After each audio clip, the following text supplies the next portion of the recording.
அன்பின் தெய்வமே, மனன்றியோடு மை சொத்தரிக்கிறோம். தேவரே, அவர் உன் ராஜா, அவர் உன் அழகில் பிரியப்படுவார்.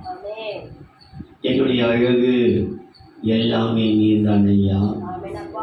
நாங்கள் அரைகுறையாக இருக்கிறது நமக்கு தெரியும், அவலட்சணமாக இருக்கிறது நமக்கு தெரியும், அசுத்தமாக இருக்கிறது நமக்கு தெரியும். ஆகிலும் எங்கள் ராஜா எங்கள் அழகிலே பிரியமாயிருக்கிறீரையா. எங்கள் பாவத்தை பாவம் என்று பார்க்காதபடிக்கு, எங்கள் குறைகளை குறை என்று பார்க்காதபடிக்கு, பாவத்தை பார்க்காத சுத்த கண்ணனே, எங்களில் இருக்க அழகை நீ பார்க்கிறபடியினாலே உமக்கு கொடான கொடி சோத்திரம் ஐயா. தேவாவியானவர் எந்த நோக்கத்தோடு இந்த வசனத்தை எனக்கு காண்பித்து பேச வைத்திருக்கிறீரோ, ஆவியானவர் ஒத்தாசை கொண்டு நீர் எனக்கு வாயாயிருந்து என் மாம்சம் வெளிப்படாதபடிக்கு கர்த்தர் வெளிப்படுவீராக. வசனத்தை கேட்கக்கூடாதபடிக்கு தடை செய்கிற எல்லா தூக்க மயக்கத்தின் ஆவிகள், நிர்விசாரங்கள், வான மண்டல பொல்லாத கிரியைகளை இயேசுவின் நாமத்தை சபித்து அப்புறப்படுத்துகிறேன். ஆவியானவர் விடுதலையோடு விழாவுவீராக. பெரிய காரியத்தை செய் இயேசுவின் நாமத்தில் பிதாவே. கீழே இருக்கிறவர்கள் கூட அந்த வசனத்தை நீங்கள் பாருங்கள். கீழே எழுதி போட்டிருக்கிறேன். மேலே இருக்கிற அந்த வசனத்தை எல்லாரும் சேர்ந்து நாம் எல்லாரும் வாசிக்கலாம். எல்லாரும் சேர்ந்து வாசிக்கலாம். ராஜா உன் அழகில் பிரியப்படுவார், அவர் உன் ஆண்டவர், அவரை பணிந்து கொள். இன்னொரு விஷயம் வாசிக்கலாம். ராஜா உன் அழகில் பிரியப்படுவார், அவர் உன் ஆண்டவர், அவரை பணிந்து கொள். இன்னொரு விஷயம் கடைசியார். ராஜா உன் அழகில் பிரியப்படுவார், அவர் உன் ஆண்டவர், அவரை பணிந்து கொள். இந்த வேளையிலே இந்த சங்கீதத்தை வாசிக்க கேட்டார். அப்பொழுது ராஜா உன் அழகில் பிரியப்படுவார், ராஜா உன் அழகில் பிரியப்படுவார், அவர் உன் ஆண்டவர், அவர் உன் ஆண்டவர், ஆகையால் அவரை பணிந்து கொள். அவர் உன் ஆண்டவர். அந்த வசனம் சொல்கிறது, ராஜா உன் அழகில் பிரியப்படுவார். நம்ம முகத்தை பார்த்து அழகாக இருக்குது. சில வேளையிலே நம்ம முகத்தை பார்த்தா சொல்லும், யார் இதுல பார்க்க போறோம், இது ரொம்ப அழகுங்க. ஆனால் கர்த்தர் நம்ம அழகிலே பிரியப்படுகிறார். அவர் ராஜா, அவர் அழகிலே அவர் பிரியமா இருக்கிறார். சரி, நம்ம வெளியே போகும்போது நம்மளை பார்த்து திரும்பி அப்படி போயிடுவாங்க, கெட்ட சகோதரன் போல. ஆனால் நம்ம ராஜா நம்மை பார்க்கிறார். ராஜா உன் அழகில் பிரியப்படுவார்.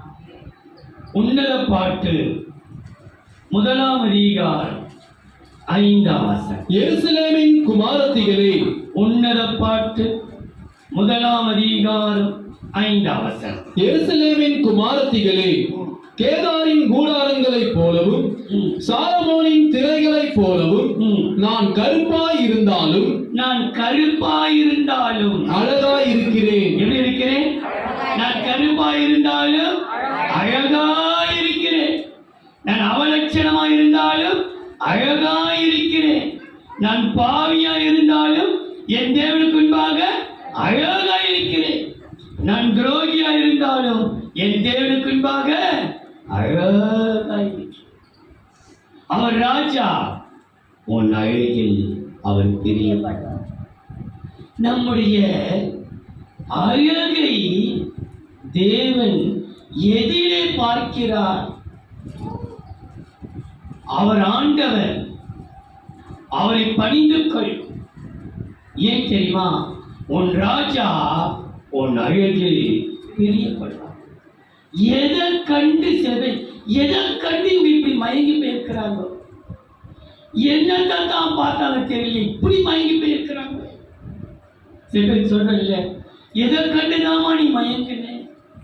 எதை கண்டுதான் நீ இப்படி மயங்கி போயிருக்க? எதை கண்டு எங்களுக்கு ஒண்ணுமே புரியலையே. ஆனா எதையுமே காணாத நம்ம ராஜா நம்முடைய அழகை பார்க்கிறார். பார்க்கிறார் சொல்லலையா?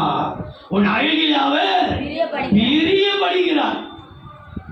அழகிலே பிரியப்படுகிறார். அப்போ தேவன் பிரியப்படுகிற அழகு எது, அல்லது எந்த அழகில் அவர் பிரியப்படுகிறார் என்று சுருக்கமாக ஒரு 5 காரியத்தை சொல்கிறேன்.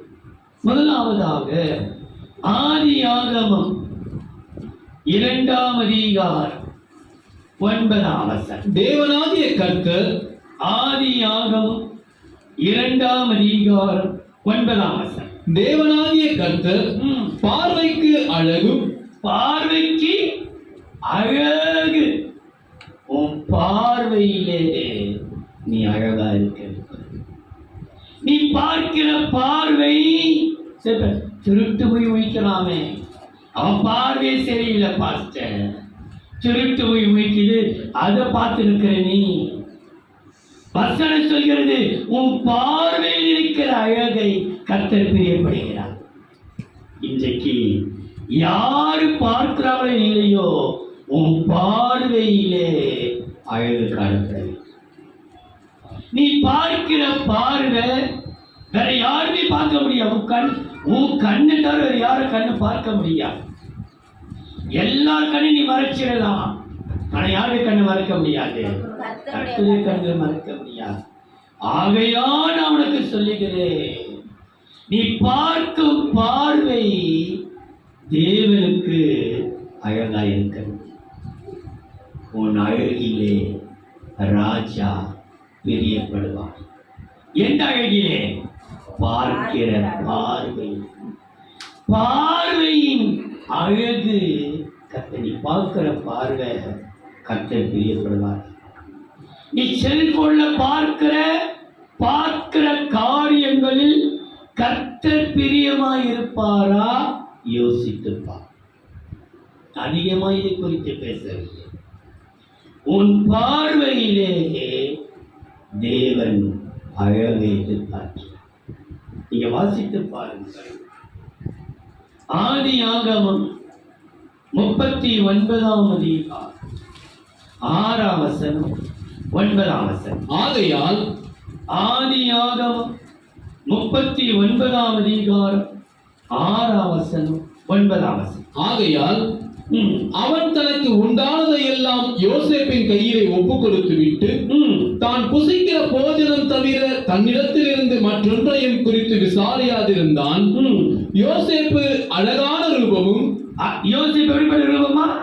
அழகான ரூபமும் சௌந்தரிய முகமும் உள்ளவனாயிருந்தான். சௌந்தரிய முகம் உள்ளவனாயிருந்தான். 9ஆம் வசனம். இந்த வீட்டிலே என்னிலும் பெரியவன் இல்லை.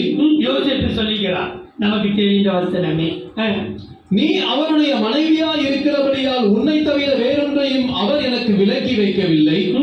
இப்படி இருக்க நான் இத்தனை பெரிய பொல்லாங்குக்கு உடன்பட்டு தேவனுக்கு விரோதமாய் பாவம் செய்வது எப்படி?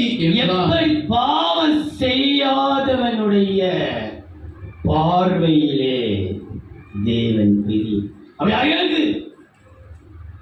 பாவம் செய்யாதவனுடைய பார்வையின் அழகிலே தேவன் பிரியமாய்.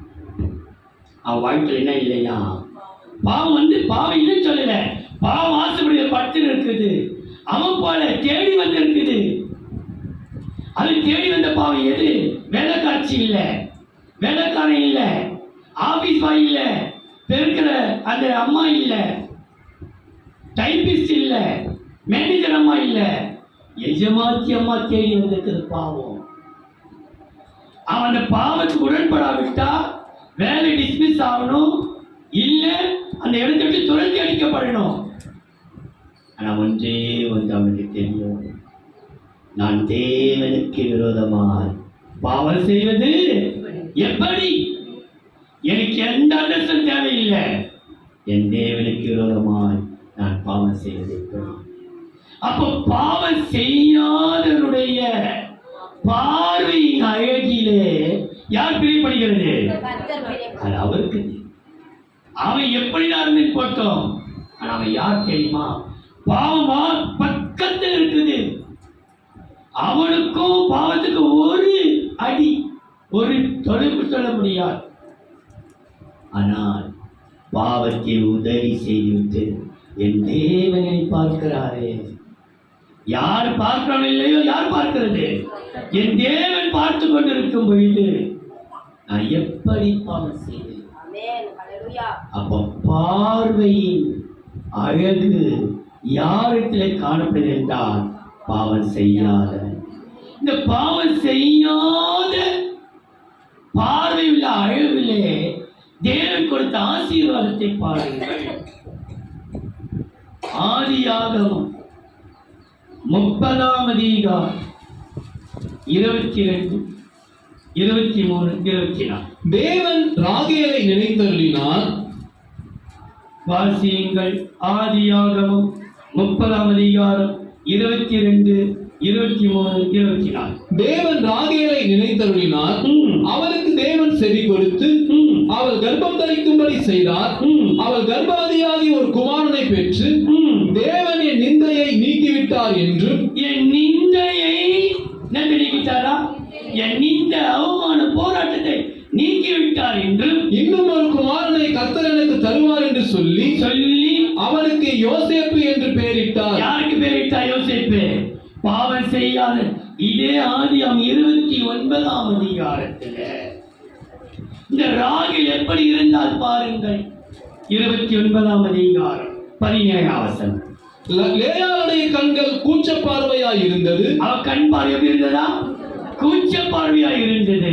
ராகேலோ ரூபவதியும் பார்வைக்கு அழகானவளுமாய் இருந்தால். பார்வைக்கு யோசேப்பை பெற்றெடுத்த ஒரு குமார் அவள் ராகேல். பார்வைக்கு அழகாய். இன்னைக்கு தேவ பிள்ளையே, உன் கையில நீ உலகத்தை தேடி எங்கேயுமே போக தேவையில்லை. சினிமா தேட்டருக்கு போக தேவையில்லை. நீ எந்த இடத்துக்கும் போக தேவையில்லை. உலகமே உன் கையில கொடுக்கப்பட்ட செல்போன் உன் கையிலே இருக்கு. உன்னை தாறு மாறாக்கக்கூடிய ஒரு பொருள் தான் இந்த செல்போன். ஆனா உன் பார்வையிலே நீ அழகாயிருக்க வேண்டும் என்றால் நீ எந்த சூழ்நிலையும் பாவத்தை செய்யாதபடிக்கு, பாவத்தை நீ விரும்பாதபடிக்கு காத்துக்கொள்வாயானால் ராஜா உனக்கு வருகிற எல்லா நிந்தை நீக்கிடுவான். எல்லா நிந்தை நீங்கும், அவமானம் நீங்கும். ஆனால் ஒன்னே ஒன்று நீ செய்ய வேண்டியது ஒன்று, உன் பார்வையிலே நீ அழகாயிரு. ராஜாவின் அழகிலே யார் பிரியப்படுவார்? பாவம் செய்யாதவருடைய பார்வையிலே ஆண்டவர் பிரியப்படுவார். இரண்டாவது எண்ணாகமம் 24ஆம் அதிகாரம் 5ஆம் வசனம். யாக்கோபே. எண்ணாகமம் 24:5. யாக்கோபே, உன் கூடாரங்களும் இஸ்ரவேலே உன் வாசஸ்தலங்களும் எவ்வளவு அழகானவைகள். உன் கூடாரத்தின் அழகு, பார்வையிலே அழகு.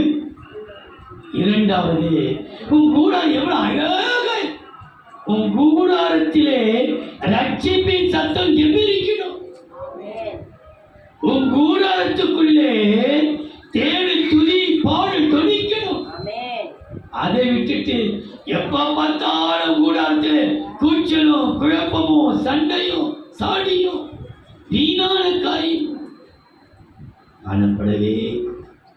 எத்தனையோ முறை நாம் பிரசங்கித்தாலும் இன்னும் நம்முடைய கூடாரங்களிலே அந்த சண்டை, சச்சரவு, கூச்சல், குழப்பம், அடி தடி, தட்டு பறக்கிறது எல்லாம் இருக்குது. ஆனா ராஜா உன் அழகில் பிரியப்படுவார். அவர் உன் ஆண்டவர். அவரை நீ பணிந்து கொள். உன் அழகு எதிலே காணப்பட வேண்டும் என்றால் உன் கூடாரத்தில். நீ இருக்கும் கூட நீ வீட்டில் இருக்கிற நீ சாட்சியே இல்லாத பட்சத்தில் வேற யாரு சாட்சி சொல்ல முடியும்? உன் கூடாரத்துக்குள்ளே உன் சாட்சி கெட்டு போயிருந்தா. ஆனா வசனம் சொல்கிறது, இந்த கூடாரத்தின் அழகு யாருக்கு தெரியுமா?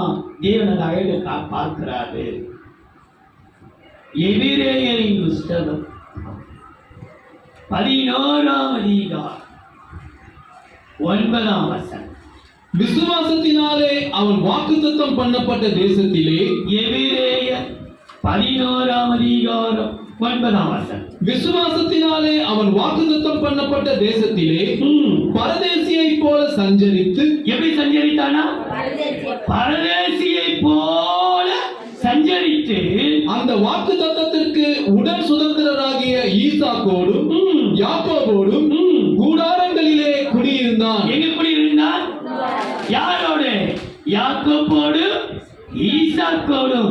விசுவாசுடைய தகப்பன் கூடாரத்திலே.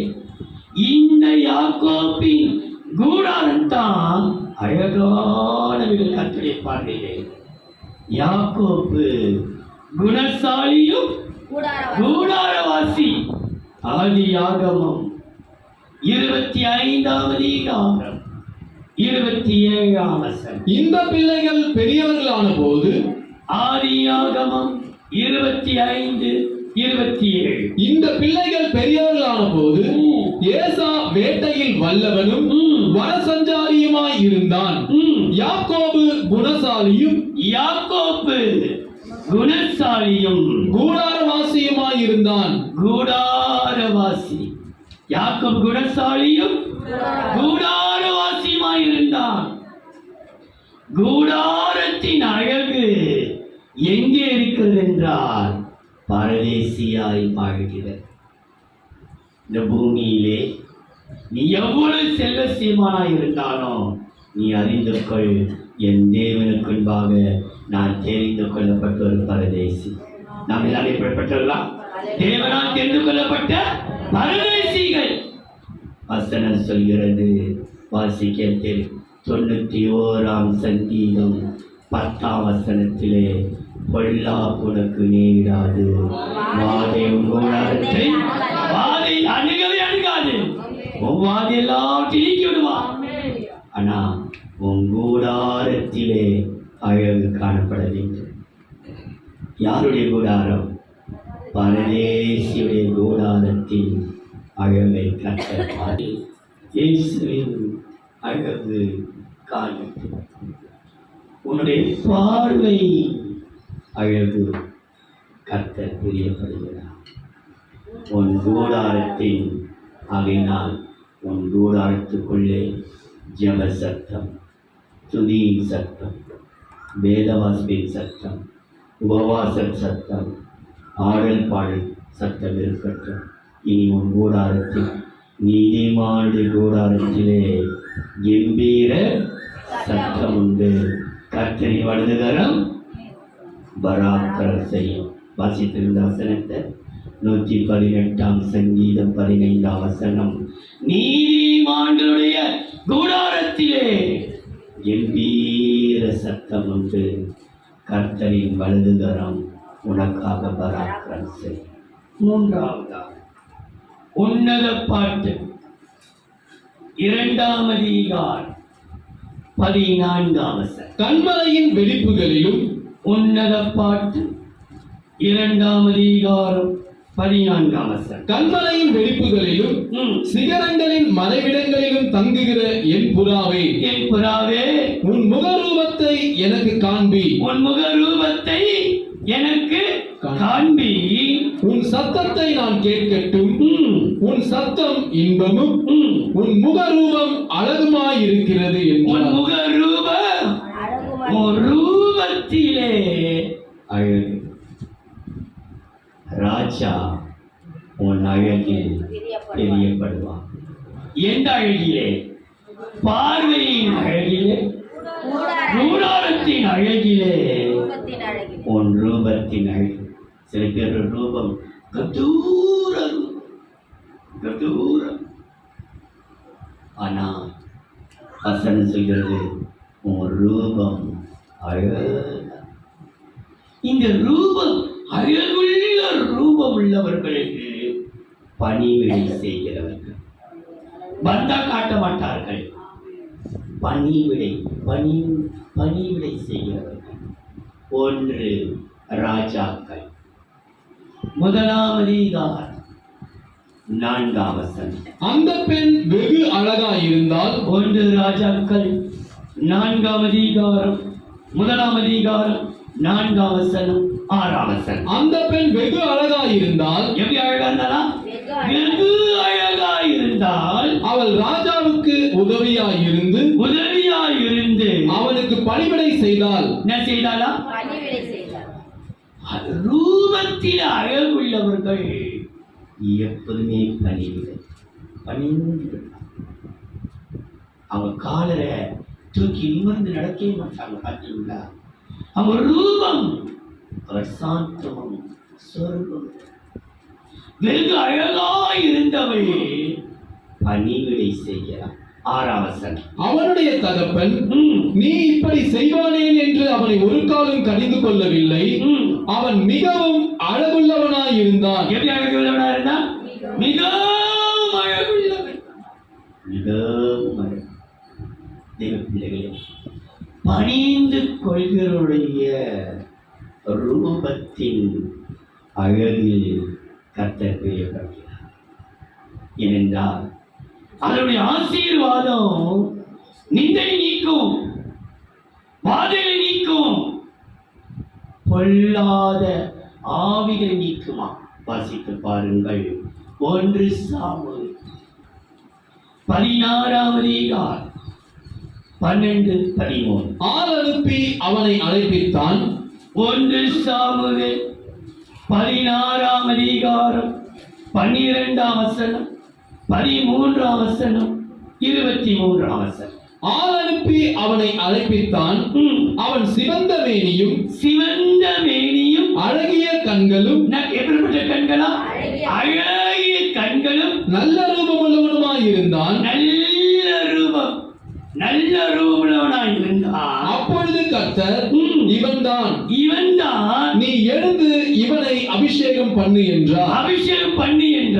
அப்பொழுது சாமுவேல் தைல கொம்பை எடுத்து அவனை அவன் சகோதரர் நடுவிலே அபிஷேகம் பண்ணினான். அந்நாள் முதற்கொண்டு கர்த்தருடைய ஆவியானவர் தாவீதின் மேல் வந்து இறங்கி இருந்தார். தாவீதின் மேலே வந்து இறங்கி இருந்தார். 23ஆம் வசனம். அப்படியே தேவனால் விடப்பட்ட ஆவி சவுலை பிடிக்கும் போது தாவீது சுரமண்டலத்தை எடுத்து கையினால் வாசிப்பான். அதனாலே பொல்லாத ஆவி அவனை விட்டு நீங்க சவுல் ஆறுதல் அடைந்து சொஸ்தமாவான்.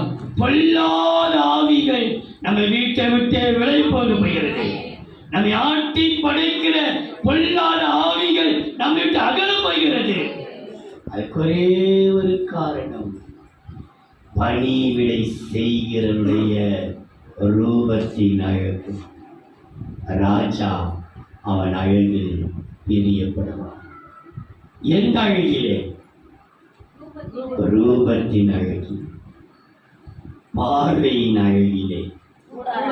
கூடாரத்தில் உன் பார்வை அழகா இருக்கணும், உன் கூடாரம் அழகா இருக்கணும். உன்னுடைய ரூபம், இந்த கோபமோ, டென்ஷனோ, எரிச்சலோ, கசப்போ, வைராக்கியமோ, பொய்யோ, பொய்க்கு மேல பொய்யோ எதுவுமே கிடக்காது. உச்சந்தலிலிருந்து உள்ளங்கனோட ரூபத்தில் கூட ராஜாவோட அழகை பிரியப்படுவார். அந்த ரூபத்தில் அழகுள்ளவன் யார் என்றால் பணிவிடை.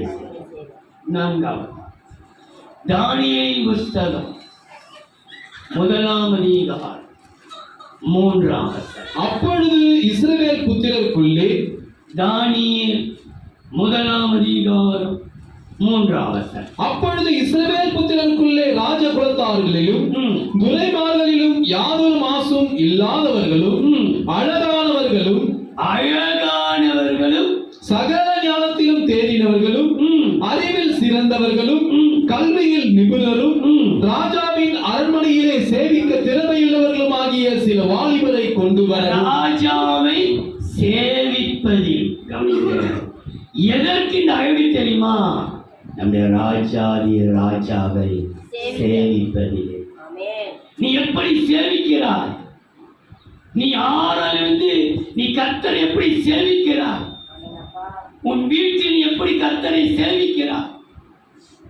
நானும் என் வீட்டாரும் என்றால் கர்த்தரையே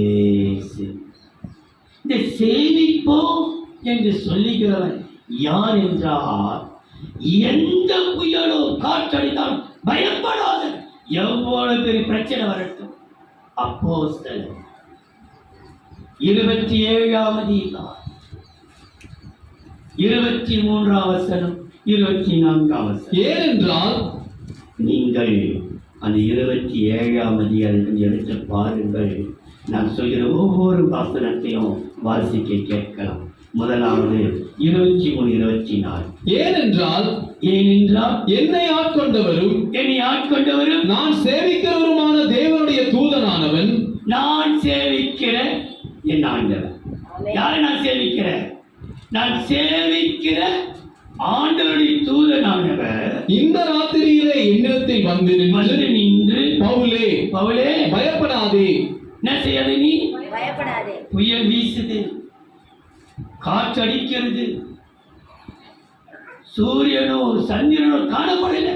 நீங்க வாசியுங்கள் 20ஆம் வசனம். அநேக நாளாய் சூரியனாவது நட்சத்திரங்களாவது காணப்படாமல் மிகுந்த பெருங்காற்றும் மழையும் அடித்துக் கொண்டிருந்தபடியினால் இனி தப்பி பிழைப்போம் என்னும் நம்பிக்கை முழுமையும் அற்று போயிற்று. இனி எத்தனை நாளா? அநேக நாள். ஆனா வசனம் சொல்கிறது 14 நாள். சூரியனை பார்க்கல, சந்திரனை பார்க்கல, நட்சத்திரத்தை பார்க்கல, சாப்பிடக்கூட இருட்டு, புயல் வீசுது. கொஞ்சம் நமக்கு விடுமா? பிரச்சனை பிரச்சனை பிரச்சனை எல்லா பக்கம். யாரெல்லாம் நமக்கு ஆதரவா இருப்பாங்க நினைச்சோமோ எல்லா பக்கம் பிரச்சனை.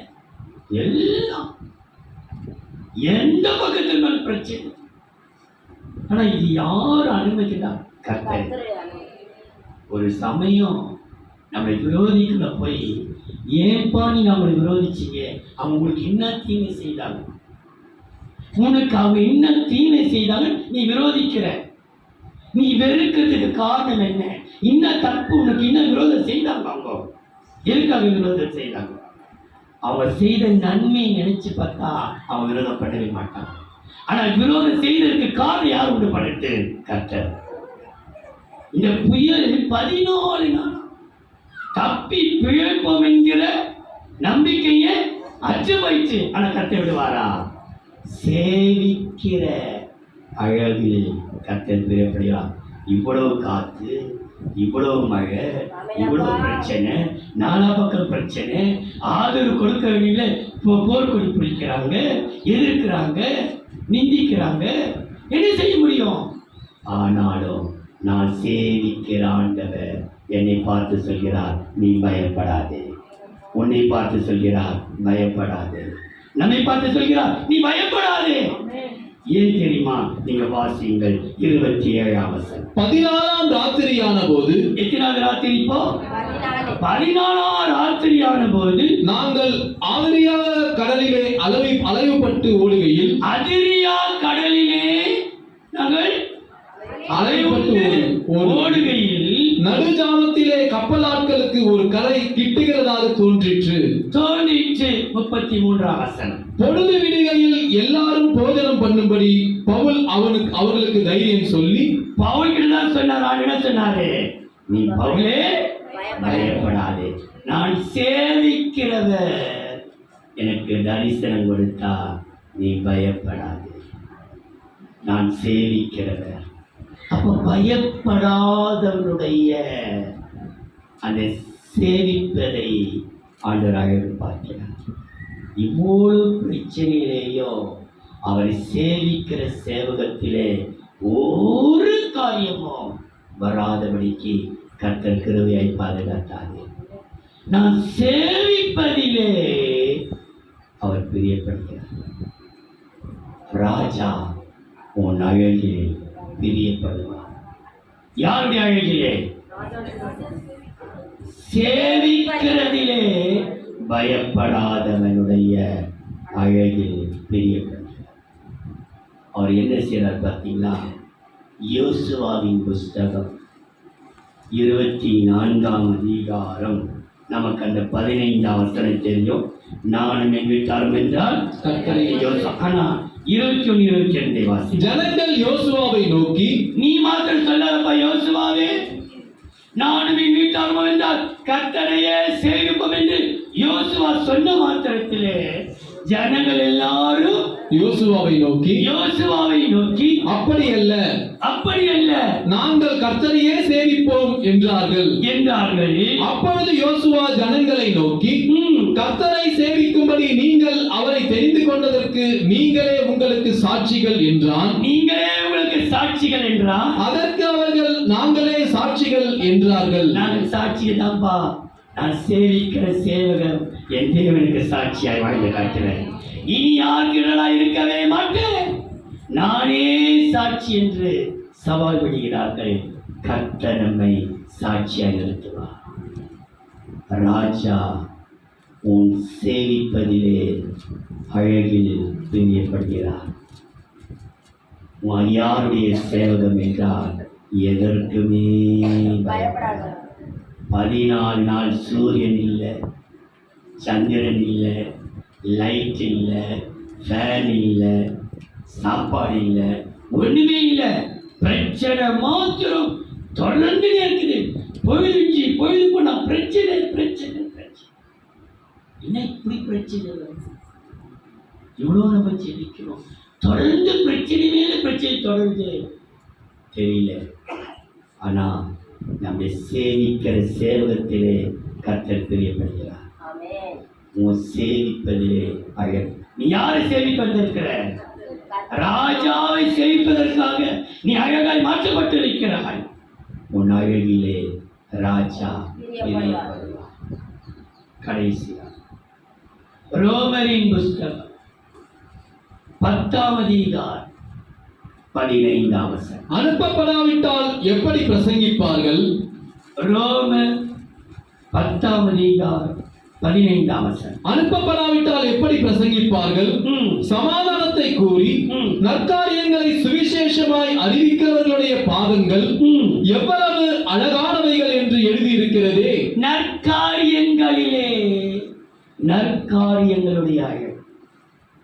அவன் பாதங்கள் அழகினா நற்காரியத்தை சுவிசேஷமாய் எந்த காரியத்தை? நற்காரியத்தை அவன் பிரசங்கிக்கிறான். அவன் பிரசங்கிக்கிற மாத்திரமல்ல, கர்த்தரின் நாமத்தை பிரஸ்தாபப்படுத்துகிறவன், பிரசித்தப்படுத்துகிறவன்.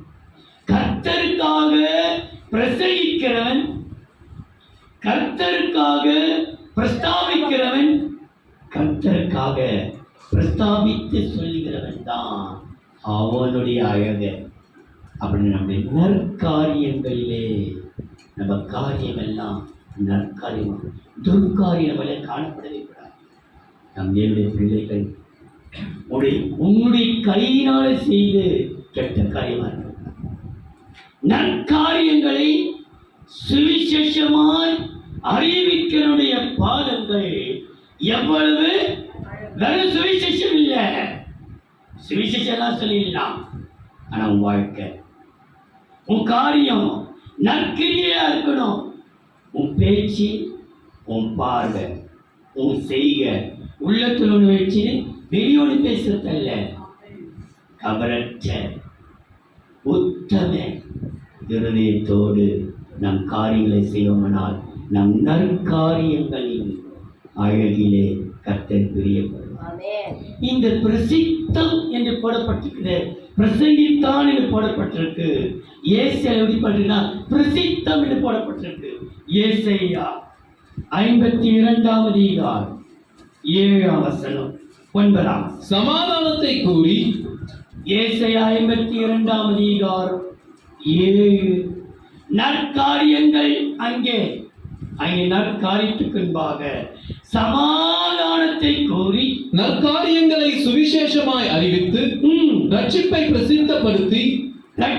பிரசித்தப்படுத்தி உன் தேவன் ராஜரீகம் பண்ணுகிறார் என்று சீயோனுக்கு சொல்லுகிற சுவிசேஷங்களுடைய பாதங்கள் மலைகளின் மேல் எவ்வளவு அழகாய் இருக்கிறது. இருக்கின்றன. எவ்வளவு அழகாய் இருக்கின்றன. 9ஆம் வசனம். எருசலேமின் பாழான ஸ்தலங்களே, ஆ. முழங்கி ஏகமாய் கம்பீரித்து பாருங்கள். ம். கர்த்தர் தம்முடைய ஜனங்களுக்கு ஆறுதல் செய்து எருசலேமை மீட்டுக் கொண்டார். கர்த்தர் மீட்டுக் கொண்டார். நம்ம எல்லா துக்கத்திலிருந்து மீட்டுக் கொண்டார். எல்லாம் மீட்டுக் கொண்டார். இனி நீ துக்கத்திலே மூழ்கி போக மாட்டேன். துக்கமோ வேதனையோ வியாதியோ உன்னை மூழ்கடிக்க பார்க்கிறது. உன் பொருட்கள் நான் மூழ்கி போகிறது. ஆனால் கர்த்தர் எருசலேமை மீட்டுக் கொள்வார். அதுக்கு ஒரே ஒரு காரணம், பிரசித்தப்படுத்துகிறவன், அழகு, நற்காரியம், சமாதானத்தின் நற்காரியம். நீ போன அந்த வீட்டுக்கு சமாதான நாட்கள் தேவை. இவன் வந்துட்டு கலகத்தை விட்டு போயிட்டான். பிரச்சனை இந்த சின்ன விஷயத்திலே இவ்வளோ பெரிய குழப்பம், பிரச்சனைகள், போராட்டம். ஒரு 10 நிமிஷ வேலை, பெரிய பூகம்பம், பெரிய குழப்பம். அந்த 10 நிமிஷம் வந்து தெய்வ பிரச்சனை வந்திருக்காது யோசிப்போம். ஆனால் உன் நிமித்தமாக கடல் கொந்தளிக்கக்கூடாது. யாருக்கு இந்த கடல் கொந்தளிப்பு? கீழ்ப்படியாத ஒரே ஒரு யோனாவினார். எத்தனை அழிவு அன்னைக்கு, எத்தனை எவ்வளவு பொருள் கூடியிருக்கும். அவனை தூக்கி கடலில் கொடுக்கும் பார்த்து தூக்கி போட்டுட்டு இருப்பாங்களா? அந்த பாவம் எங்களுக்கு என்னத்துக்கு சொல்லி எல்லா வாங்கின பொருளெல்லாம் வாங்கி போட்டிருக்கோம். யார் யாருக்கோ வாங்கி ஆசாசியாக வாங்கியிருப்பாங்க பொருள் எல்லாம். எடுத்துட்டு பேசி கொடுப்பேன். எல்லாம் கடலுக்குள் சேதமாச்சு. ஏன் தெரியுமா? இந்த ஒரே ஒரு யோனா அந்த 10 நிமிஷம், ஒரு 15 நிமிஷம் கீழ்படியாமல் போயிட்டோம். அந்த கொந்தளிப்பினாலே பெரிய இழப்பு, சாதாரண இழப்பு அல்ல. ஆனால் கர்த்தர் சொல்கிறார், மகனே, உன் நற்காரியங்களிலே அழகை கர்த்தர் பார்க்கட்டும். அதற்கு ஈடாக கர்த்தர் எல்லா பிரச்சனையும் அவரே மீட்டு விடுவார். எருசலேமை அவர் மீட்பார். நம்ம எல்லாரும் ஒரு நிமிஷம் கண்களை திறந்த அந்த வசனத்தை வாசித்து முடிக்கலாம். ராஜா உன் அழகிலே பிரியப்படுவார், அவர் ஆண்டவர் ஆரியப்படும். இன்னொரு விசை, ராஜா உன் அழகிலே பிரியப்படுவார், அவர் ஆண்டவர் ஆரியப்படும். அன்பின் தெய்வம், நன்றியோடு சொற்கிறோம். இயேசுவே, எங்கள் வாழ்க்கையிலே சின்ன சின்ன விஷயத்தின் நிமித்தமாக, சின்ன ஒரு கீழ்ப்படிதலினாலே ஆண்டவரே, எங்களுடைய பார்வையிலே, எங்களுடைய பேச்சிலே, எங்களுடைய நடையிலே, எங்கள் கூடாரத்திலே, எங்கள் சாட்சியுள்ள வாழ்க்கையிலே நீர் அழகை பார்க்கிறீர். கர்த்தர் தேடி பார்க்கிறார். அவர் உன் ராஜா, அவர் உன் அழகிலே பிரியப்படுவார். அவரை தொழுதுகொள். ஆண்டவரே, உடைய பிள்ளைகளுக்கு வேண்டிய கிருபையை கர்த்தர் கொடுத்து ஆசீர்வதிப்பீராக. ஒன்றே ஒன்று அப்பா, எங்களுடைய இயேசுவே பார்வையிலே அழகு இருக்கட்டும். நாங்கள் சேவிக்கிற சேவகத்திலே உடைய அழகு இருக்கட்டும். எங்களுடைய ஆண்டவரே ரூபத்திலே உடைய அழகு இருக்கட்டும். எங்களுடைய கூடாரத்திலே உடைய அழகு இருக்கட்டும். எங்களுடைய நற்காரியங்களிலே அழகை காண்பிப்பீராக. வந்திருக்கிற ஒவ்வொருவரையும் கர்த்தர் ஆசீர் பெரிய காரியத்தை செய். நாமத்தை மைப்படுத்திக் கொள். இயேசுவின் நாமத்தில் பிதாவே, ஆமென்.